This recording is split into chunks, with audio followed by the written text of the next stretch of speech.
Está no ar! O mais tradicional podcast sobre corridas do Brasil. Os comentários e o debate sobre automobilismo de um jeito que você só ouve aqui. A partir de agora, Bárbara Franzin, Thiago Raposo, Diogo Gomes, Thiago Rosa e Fábio Campos apresentam Café com Velocidade. Café com Velocidade. A dose certa na análise do esporte a motor. Fórmula 1. Para você que nos ouve no cafécomvelocidade.com.br, estamos começando o segundo bloco da edição 560. Se você não ouviu o primeiro bloco, falamos sobre Fórmula 1, um pouquinho ainda sobre o GP da China e expectativas para o Baku. E nesse segundo bloco a gente continua falando sobre Fórmula 1, tratando agora, né, de outras equipes, outros personagens que foram destaques no terceiro grande prêmio do ano da temporada 2018. Não vou poder estar no bloco inteiro, vim aqui fazer essa abertura e deixar uma provocação no ar. Eu já me despeço depois da pergunta, mas vou deixar vocês em belíssimas mãos, né? Diogo Gomes e Fábio Campos estarão aí conduzindo esse segundo bloco. A pergunta que eu quero fazer para vocês é que Baku tem aquela longa reta, né, que a gente já discutiu aí no finalzinho do primeiro bloco. E existia o consenso até o ano passado de que a Mercedes era o melhor motor, o motor que sobrava. E eu queria saber de vocês se esse consenso ainda existe em cima do motor Mercedes, se ele continua à frente dos demais, e se sim, se as outras equipes, tirando Mercedes e Ferrari, as outras equipes que utilizam motores Mercedes podem levar um pouquinho mais de vantagem nesse GP, podem aparecer um pouquinho mais, como o Force India e o Williams, que estão aí com temporadas bem sofríveis até então. Então eu passo para você, Diogo Gomes, para começar a responder e me despeço de vocês até no programa, no bloco da quarta-feira, onde nós falaremos de MotoGP, Indy e Stock Car. Até mais. Até mais, maravilha. Eu creio que sim. É inédito isso. É a primeira vez que um âncora abandona a edição no meio e deixa os dois aqui. Não, mas ele vai ver. O bloco vai ter 3 horas e meia de duração. Vai lá. Vai. Mas eu creio que sim, porque pelo histórico, né? Principalmente o que nós tivemos no ano passado, em que um Felipe Massa, inclusive, fez uma corrida bem sólida e até se não tivesse errado no final poderia ter conseguido o melhor resultado dele em um bom tempo. Foi a corrida em que o Lance Stroll foi ao pódio, é bom sempre lembrar isso. É uma corrida que o Hülkenberg poderia ter conquistado seu primeiro pódio na Fórmula 1 se não tivesse errado, quando foi em quarto ou em quinto, sozinho bateu no muro de uma maneira bem, bem simples. Não foi na corrida, mas foi ainda na classificação, se não me engano. O Hamilton bateu naquelas ali mais curtazinha do meio da pista, que é quase uma rua, sabe? Bem mais curta, você tá sendo bonzinho, né?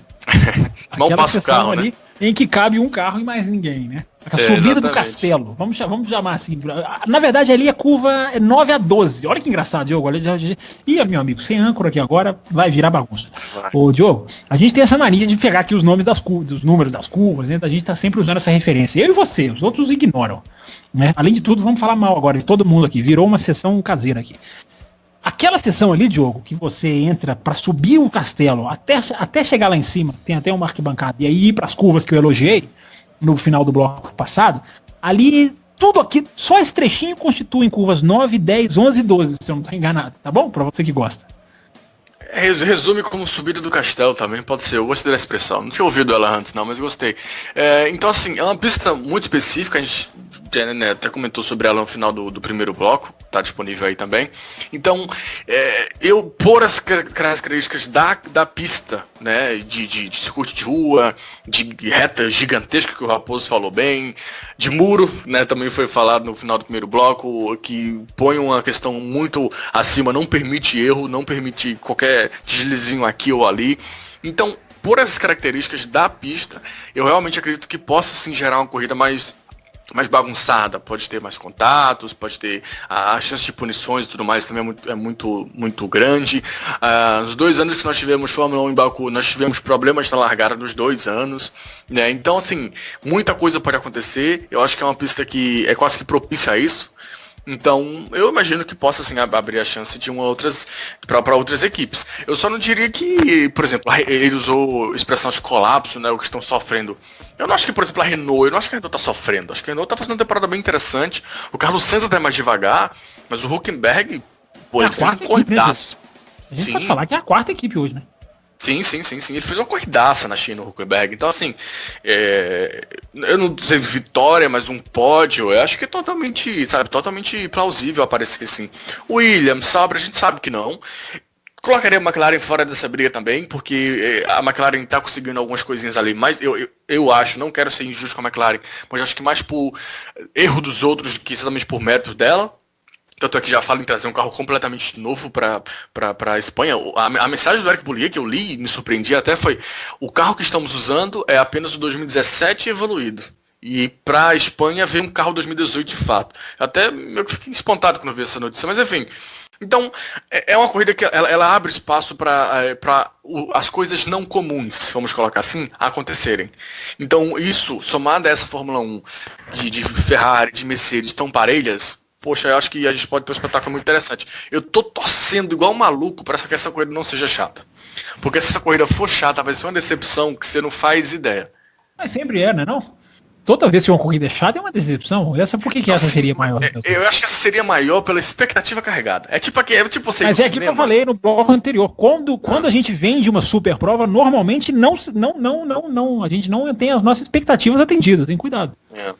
Não, e além disso, eu tô colocando mais expectativa ainda pelo momento da Fórmula 1 como todo. É como você ir no cinema, simplesmente ir lá e ver um filme qualquer, ou você ver aquele filme que você comprou o ingresso com 3 meses de antecedência e tá contando os dias. A expectativa, o nível que você vai para assistir é coisa totalmente diferente. Então, tomara que não seja uma corrida ruim. Eu acho que pode ser uma corrida muito positiva, pelos pontos que eu coloquei, pela pista e tudo mais. Bom, tomara que seja. Até a pergunta do Raposo, ele coloca Force India e Williams, né, por causa da questão dos motores Mercedes. Eu não sei mais se o motor Mercedes tem essa vantagem toda, não.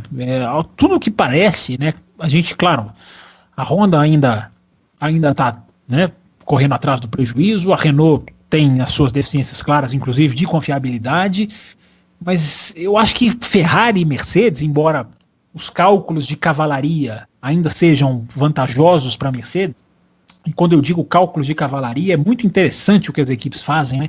Porque elas conseguem saber o quanto a outra equipe tem de giros de motor, de potência, por várias medidas não é espionagem, mas por várias medidas, digamos assim, não medidas externas, não sem informações internas.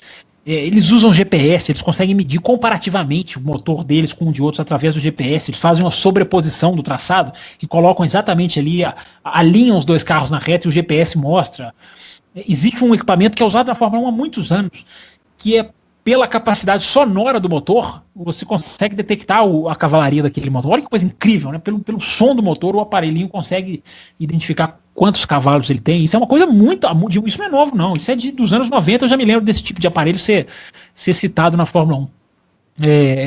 Então, apesar de todos esses indícios ainda darem à Mercedes uma vantagem técnica, né, de giros, talvez tenha mais cavalos, mas eu acho que a Ferrari está muito próxima. A Ferrari hoje já faz frente, já não é mais aquela situação em que plenamente o motor faz a diferença, é aquilo que nós já cansamos de falar dos pneus, é uma questão de um acerto mal feito, o motor já não supre mais, já não resolve o problema. Então eu não coloco Williams e Force India como candidatos pura e simplesmente, podem acontecer, como o Diogo falou, pela maluquice da corrida, né? Que pode, no ano passado, a Williams chegou a ser candidata com Massa, né? Teve um momento ali de que a prova poderia ser do Massa. As duas Force Indias, se não se tocam Pérez e Ocon, muitos dizem que seria candidatíssima a vitória também. E quem reassistir essa corrida, eu recomendo que quem puder reassista, as Force Indias, até por serem duas, por poderem até fazer uma estratégia, uma para um lado, outra para o outro, as Force Indias têm um momento da corrida em que eram candidatos, sim. Então, tudo isso pode fazer o jogo virar. Agora, eu não vejo um motor Mercedes, é uma opinião, mais do que qualquer coisa, mas eu não tenho a sensação, parou, feeling acabou, tá abolido, ficou lá no primeiro bloco. Eu não tenho a sensação de que o motor Mercedes ainda é a super, repito, pode ser o melhor, mas já não o vejo como aquela força diferenciada, não. A gente tem uns e-mails dos ouvintes aqui. Quem que vai ler, Diogo? Eu ou você? Porque o programa, pela primeira vez na história, foi um âncora. A sua voz é mais presente, né? Fique à vontade. Tem um aqui que a gente do Michael Knopak, de novo, a gente agradecendo ele que participou também do primeiro bloco. Quem não ouviu ainda, esse é o segundo bloco na ordem cronológica, e tem o primeiro bloco lá para ouvir sobre Fórmula 1 também nessa edição. E o Knopak pesca aqui uma coisa que a gente debateu e traz um questionamento que pode ser muito interessante. Ele fala aqui, no último programa foi debatido muito a entrada do safety car, tornando uma corrida muito melhor. Existe a possibilidade da Liberty inventar estágios, como na NASCAR, para juntar todo mundo?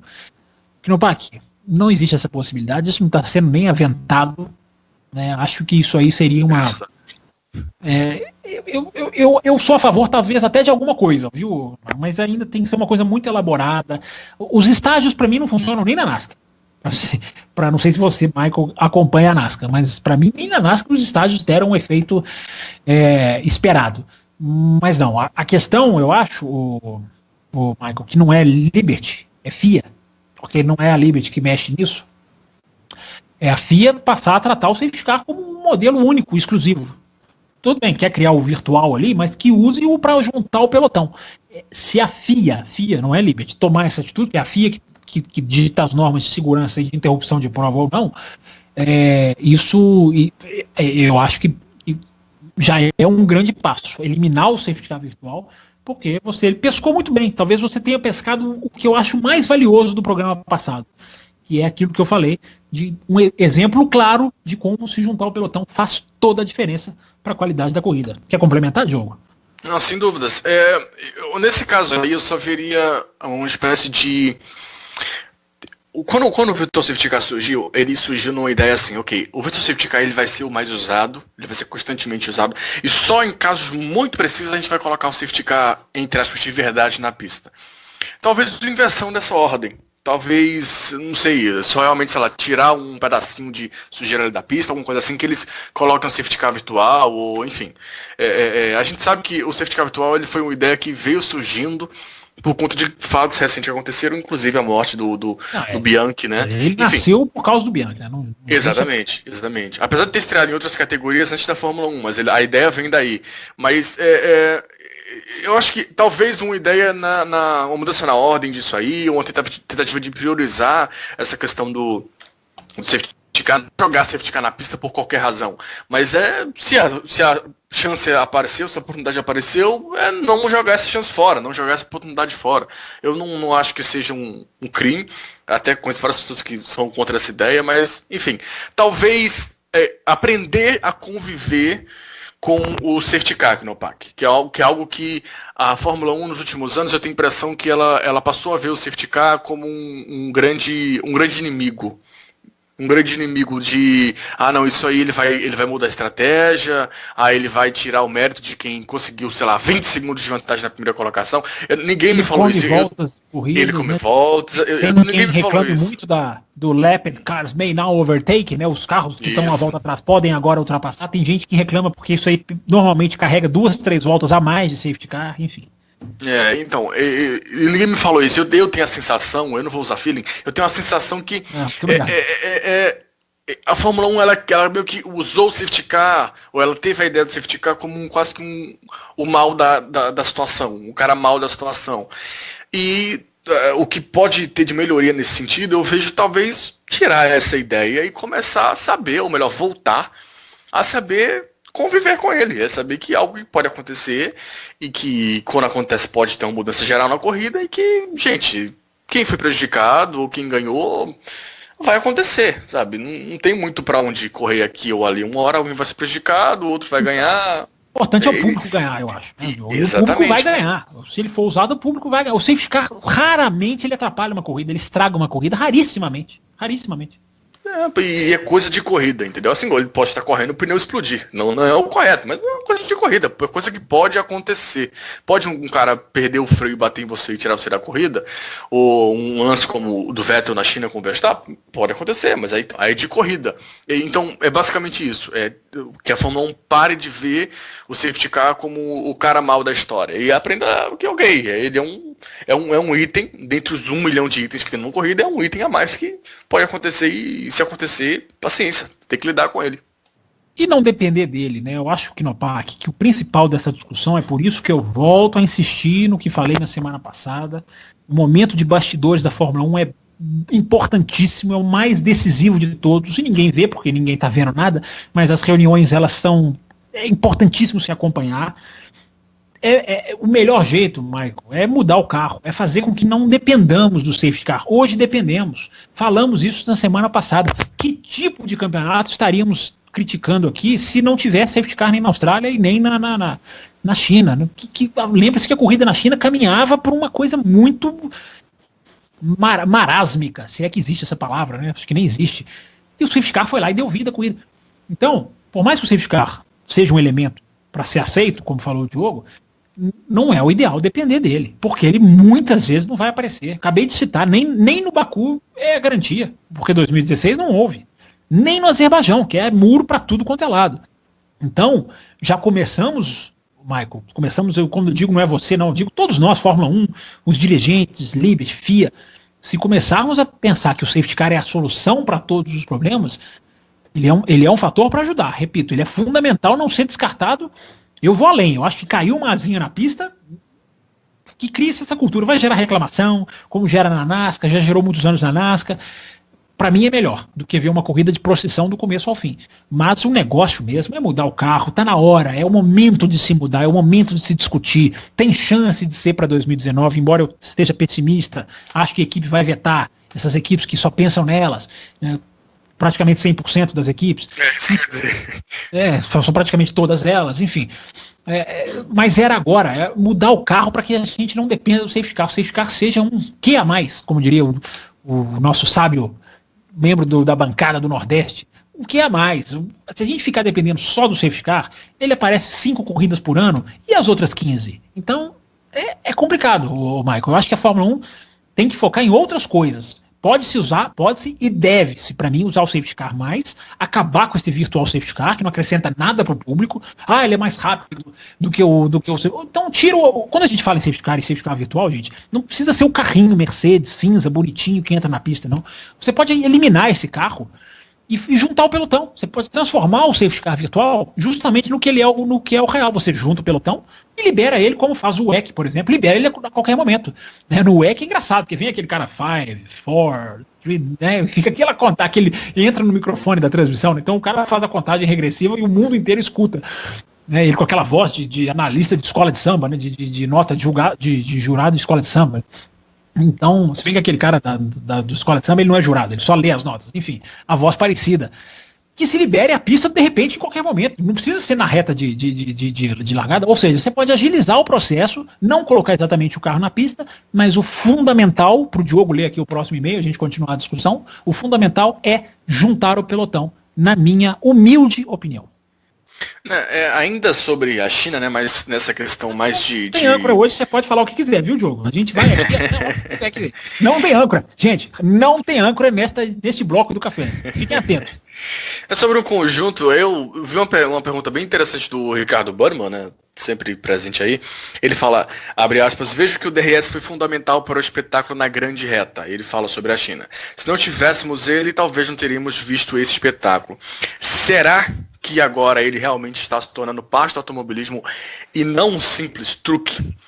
É uma pergunta bem interessante. Começa a ter uma ideia, pelo menos na cabeça do Burman, aqui pelo que eu consegui interpretar, do DRS fazer parte da coisa mesmo, né? Se tornar parte integrante do conjunto Fórmula 1, do conjunto carro, enfim, do que a gente considera normal na categoria. É uma visão bem interessante dele, que foi o que me chamou a atenção, porque ela vai contra o que pelo menos eu penso totalmente.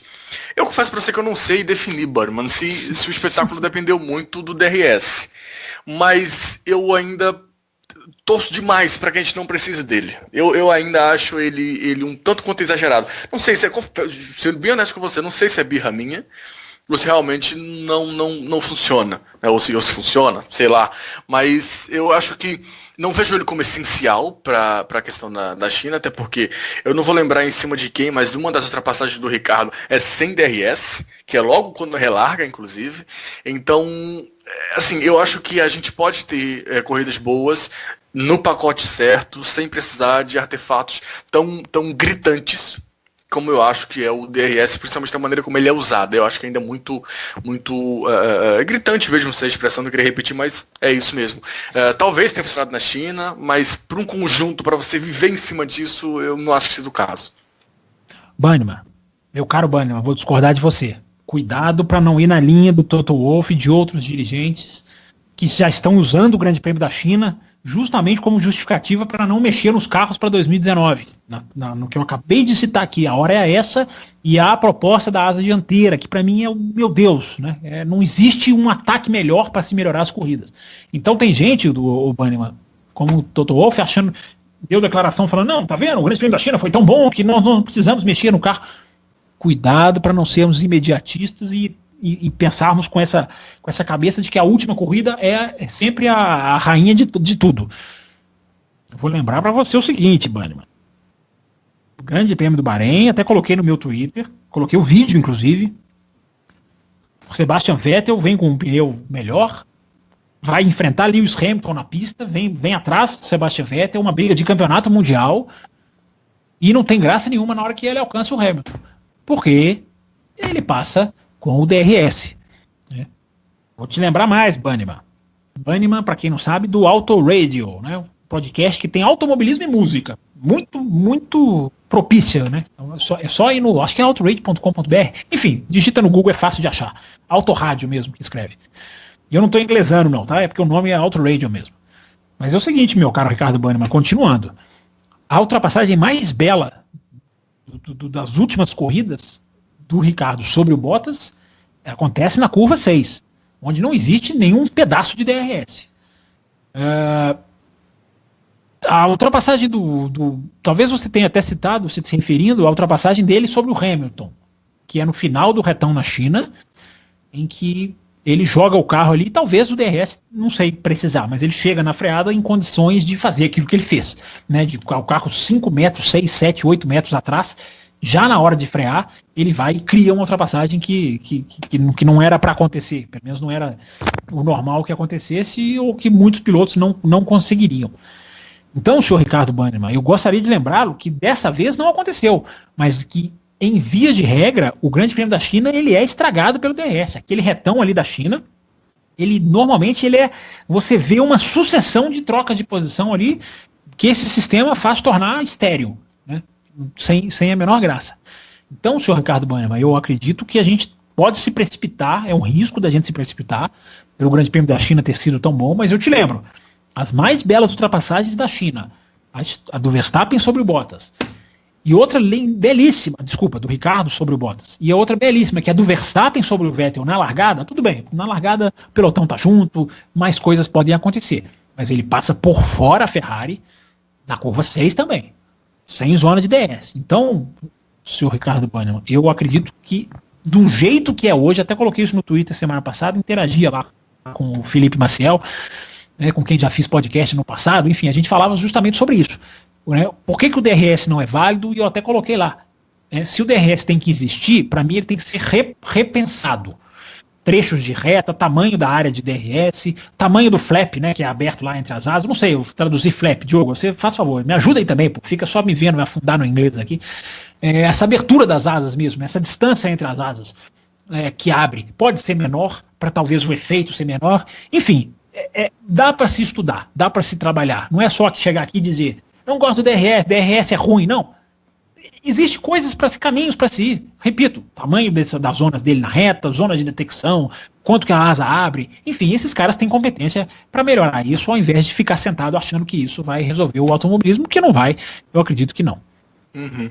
Só completando a informação, né? É autoradiopodcast.com.br, o site isso, completinho. Obrigado. E aí lá você vai ter programa sem âncora. Programa sem âncora, a gente faz jabá, a gente repete aqui, vamos falar de concorrente aqui hoje. Você já gravou o Auto Radio alguma vez, Diogo? Ele tá te devendo? Não tive o prazer, ele me chutou de lá, mas tudo bem. Eu amo ele do mesmo jeito. Foi, ele me chutou, mas eu amo ele do mesmo jeito. Mas enfim, lá no site você vai ter todos os detalhes de feed, as últimas edições e tudo mais. Ele até fez recentemente um conjunto até a Bárbara participou, né, entrevistando mulheres e tudo mais. Foi bem interessante, acompanha, vale a pena. Eu vou falar o Twitter dele aqui, viu, Diogo? Porque, aliás, como não tem âncora, eu vou fazer uma coisa que eu nunca faço. Eu vou dizer, inclusive, o meu Twitter, que é uma coisa que em momento nenhum eu faço aqui nesse Mas podcast. o seu ou do Além da Velocidade?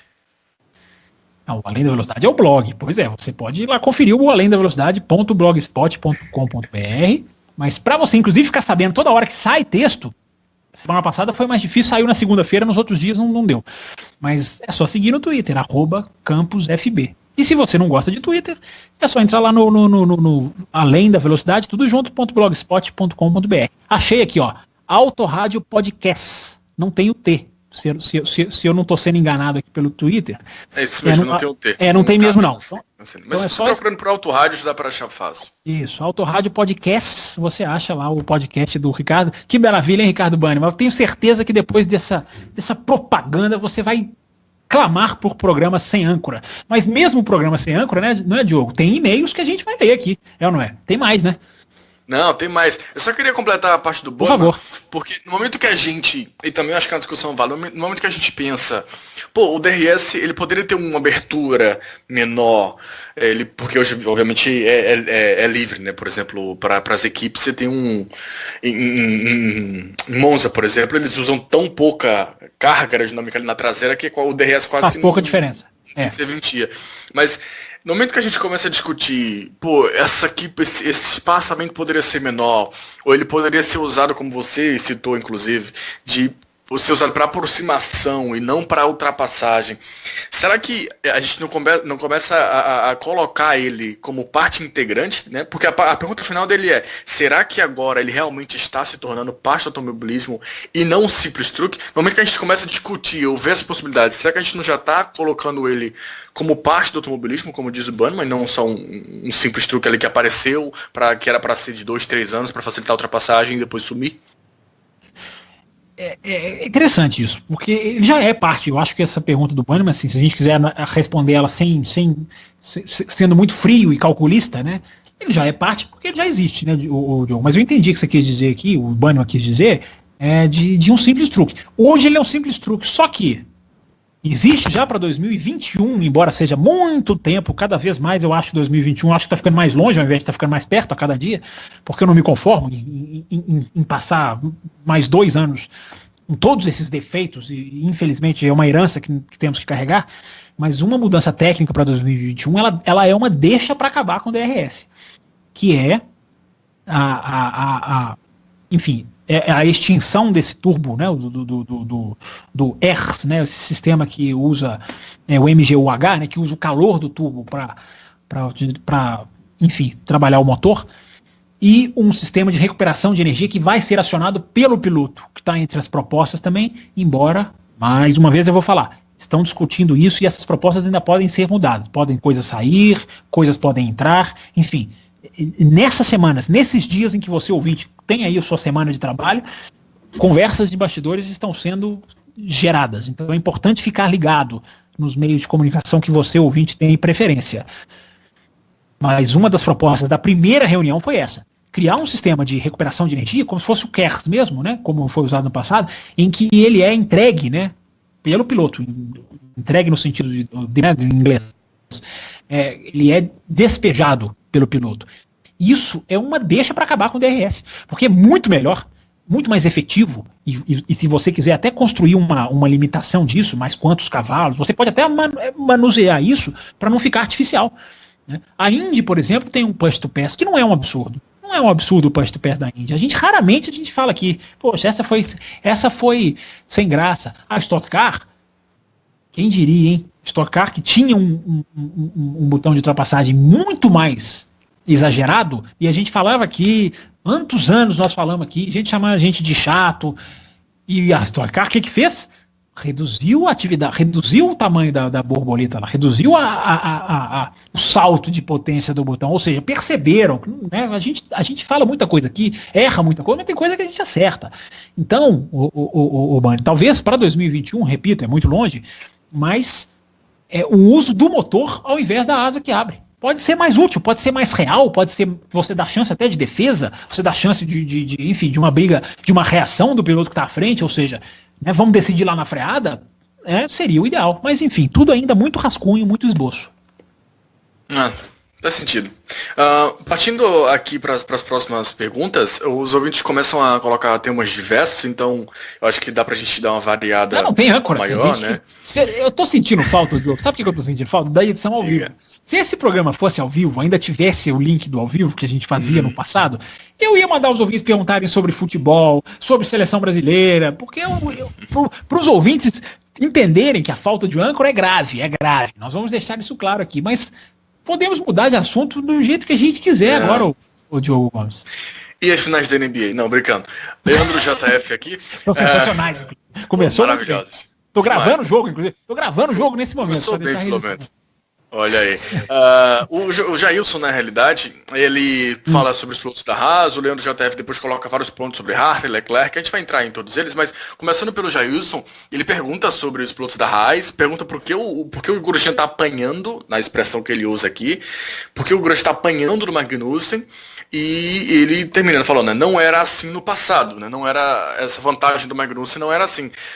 Eu, dando uma de âncora, fazendo a pergunta e já me metendo a responder. Você vai responder, quero ouvir você falar sobre isso.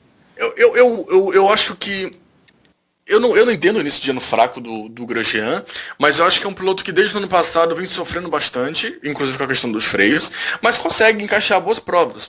A surpresa para mim não tá no Grosjean talvez cair um pouco aqui ou um pouco ali.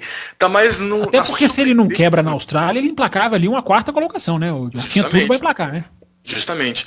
Mas essa questão também vale pro Magnussen, né? Que estava até melhor que ele naquele final de semana. O que chama mais pra minha atenção é a solidez do Magnussen.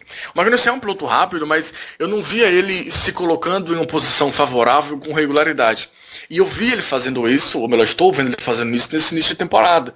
O final do ano passado já foi bem, já foi sólido, e no início dessa temporada isso está continuando, sabe? A gente viu ele forte na Austrália, e pô, legal. E daí ele foi pro Bahrein, e ele teve um desempenho sólido, e pô, legal. Muito bem, foi muito bem no Bahrein. Se não é o Gasly, ele era o quarto colocado ali, né? Exato. E aí ele vem pra China, outro desempenho sólido também, e, pô, caramba, sabe, legal. Ele vem se mantendo na frente constantemente. Então eu nem colocaria o Grosjean como decepção, exatamente. Talvez está um pouco abaixo, é verdade, mas eu nem classificaria como decepção. Agora, o que o Magnussen está fazendo, eu acho que é mais do que a gente esperava. E daí dá esse desnível, vamos colocar dessa maneira. Mas eu até coloco mais méritos em cima do Magnussen do que desmérito, descrédito, como queira chamar, em cima do Grosjean, que, repito, para mim é um piloto que tem lá seus altos e baixos, é meio claudicante, mas vez ou outra ele consegue encaixar bons resultados. E isso dá a ele um chamarez, que é o que faz ele estar todo na Fórmula 1, que é o que fez ele andar bem, ter bons resultados com a Haas nos últimos anos, mas a surpresa do Magnussen não é ele estar andando bem, porque ele andou bem no ano passado. A surpresa do Magnussen é ele ter feito 3 corridas em sequência, constantemente na frente, constantemente andando muito bem. Isso é algo que a gente não vê do Magnussen geralmente. E acho que daí que surge a disparidade, a surpresa da gente. Jailson, o Magnussen é o seguinte, tem um detalhe que pode não ser a explicação, mas que é importante. Vou até antecipar um tweet dessa semana que eu tô para só que eu sou assim, eu programo tweets, né? Eu sou ridículo em algumas coisas, realmente eu admito. O Magnussen está começando o seu 4º ano de Fórmula 1 e é a primeira vez que ele repete uma equipe. Então, isso não explica, mas é um dado que eu acho interessante. Do mesmo jeito que a gente teve uma estatística, né, do JF, chocante, né? Chocou muita gente, é realmente chocante. Talvez seja a estatística do JF que mais chocou aqui no Café com Velocidade de todas que ele já mandou, que é aquela questão de que o Vettel nunca venceu uma corrida fora dos 3 primeiros, sem largar entre os 3 primeiros, ou largando de 4º para baixo.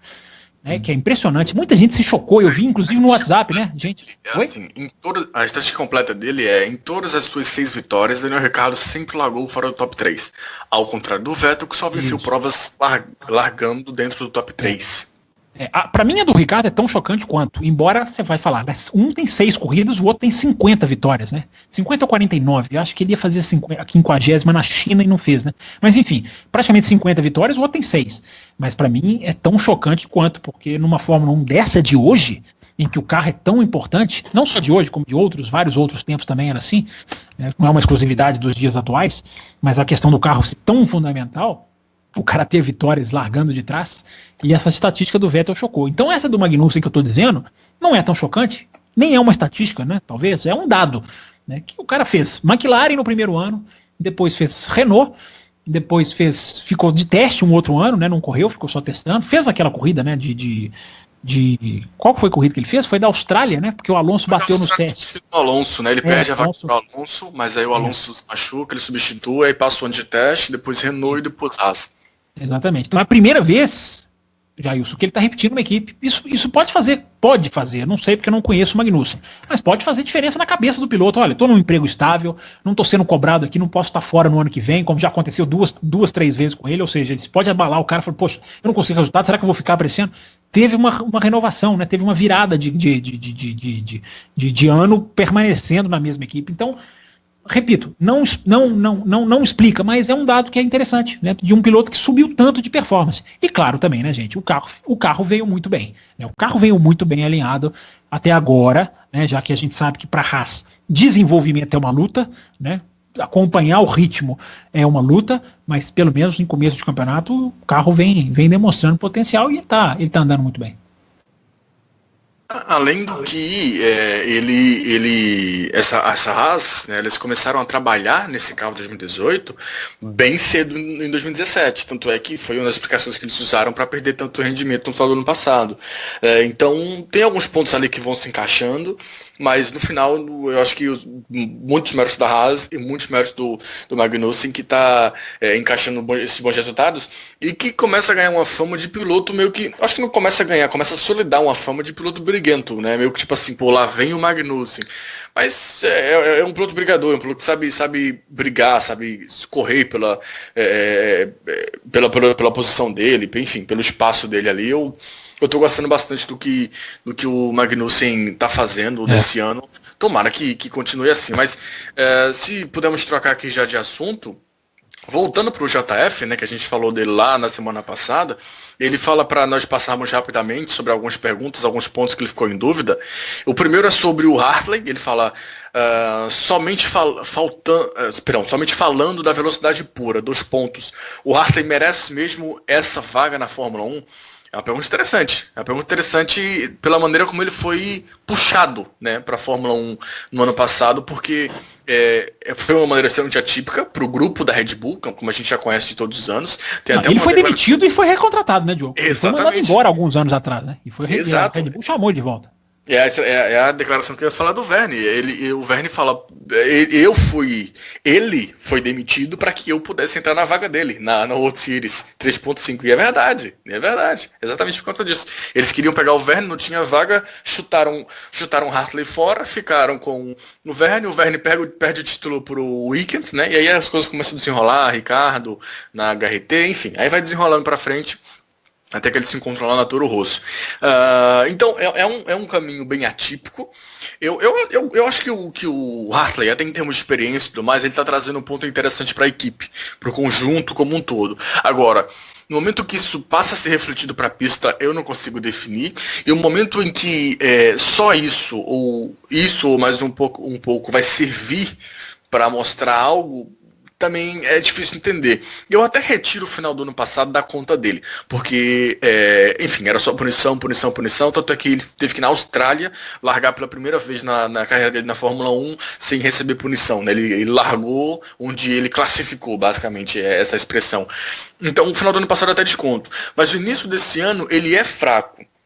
Ele tem pequenos brilhos ou pequenas tentativas de brilho, mas sempre com problemas. Por exemplo, na classificação do Bahrein, claro que o Gasly foi a grande sensação, porque passou pro Q3, depois fez tudo que fez na corrida. Mas ele andou bem na classificação do Bahrein. Mas ele mesmo falou, né, que no final não passei pro Q3, assim como o Gasly, porque eu cometi um errinho ali no final. Aí, sabe, sempre tem esse pontinho a mais, essa questãozinha a mais aqui e ali. O desempenho como um todo, eu acho que talvez não tenha sido, ou não venha sendo tão decepcionante assim. mas não tenho algo a mais para ser um piloto que ganhou uma vaga na Toro Rosso. Não tenho algo a mais para ser o Sainz, ou não tenho algo a mais para ser o que foi o Verstappen. Então, é um início para mim muito, sei lá, água com açúcar, muito morno, muito sem graça, sabe? Muito não Fórmula 1, ou muito não Toro Rosso, que foi uma equipe que se caracterizou por trazer pilotos, e pilotos que já chegam chocando, já chegam trazendo algo, apresentando algo. É a equipe que traz o Gasly sendo quarto colocado no Bahrein, sabe? E o do Hartley a gente não viu isso ainda, nem tem perspectiva de ver, porque a queda de rendimento da Toro Rosso do Bahrein para a China foi algo abissal. Então, é um início de ano complicado, talvez justifique a maneira como ele foi chamado assim meio que de última hora. Até falando para futuro, eu já adianto para vocês que a Red Bull não tem piloto pronto para subir. Não é igual a anos anteriores que se o piloto estivesse mal, eles chutavam fora e puxavam lá um menino da GP2 ou da GP3. Não tem. Os próximos pilotos da Red Bull são o Richard Verschoor e alguns outros aí, o Daniel Ticktum, que são bons pilotos, mas que estão fazendo Fórmula Renault 2.0. O Ticktum tá para estrear na Fórmula 3 agora, mas enfim, vai estrear ainda, sabe? São muito novinhos, não dá para fazer esse pulo ainda. Então tem, de fato, até por erro da Red Bull em alguns casos, um buraco ali no meio dessa linha sucessória. Então se eles quiserem tirar o Hartley, inclusive, ou quiserem substituir o Hartley ao fim da temporada, eles vão ter que, mais uma vez, ir contra a ideia deles e buscar alguém fora do programa. Ou pegar, sei lá, um Sete Câmara da vida, ou algum outro piloto aí da vida, e puxar ele pro programa meio que de última hora, sabe? Meio que assim, já na porta da Fórmula 2. Ao contrário do que eles fazem normalmente, que é de pegar o piloto já lá embaixo, jovem, e vir trabalhando e vir colocando a ideia, o pensamento da Red Bull na cabeça dele, que foi basicamente o que eles fizeram com o Ricardo, com o Vettel, com o Verstappen. Então, eu acho que a gente pode sentar e esperar para ver o que vai acontecer com o Hartley mais para frente. Mas esse início eu acho ele muito morno, muito nada demais para um piloto que foi chamado para Toro Rosso da maneira como ele foi chamado. Era para estar entregando mais, é a minha visão.